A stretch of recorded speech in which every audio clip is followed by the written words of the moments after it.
En République démocratique du Congo, la classe politique et les constitutionnalistes sont de plus en plus divisés sur les dernières mises en place à la magistrature. Les ordonnances du chef de l'État sont considérées par certains comme non conformes à la Constitution. Pour Maître Théodore Ngoï, ancien candidat à la présidentielle de 2018, l'acte posé par le chef de l'État ouvre la voie à sa mise en accusation. Curieusement, le président de la République a nommé de nouveaux juges en violation de ces dispositions de l'article 158, mais aussi en violation des dispositions de l'ordonnance qui porte statut particulier des magistrats et de la loi portant organisation et fonctionnement de la Cour constitutionnelle.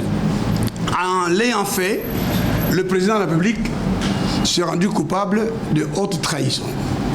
Il est loisible au Sénat et à l'Assemblée nationale, réunis en congrès, de les mettre en accusation.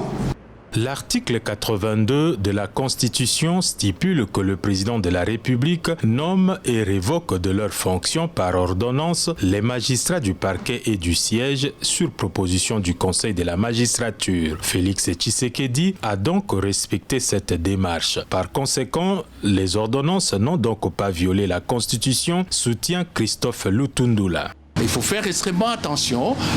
On ne fait pas du chantage à un chef d'État comme on veut le faire. Le prescrit de l'article 165 qui parle de la haute trahison, de la violation de la Constitution, c'est pas quelque chose qu'on sort du jour au lendemain. Un beau matin, on se réveille de son lit, on dit il y a violation de la Constitution.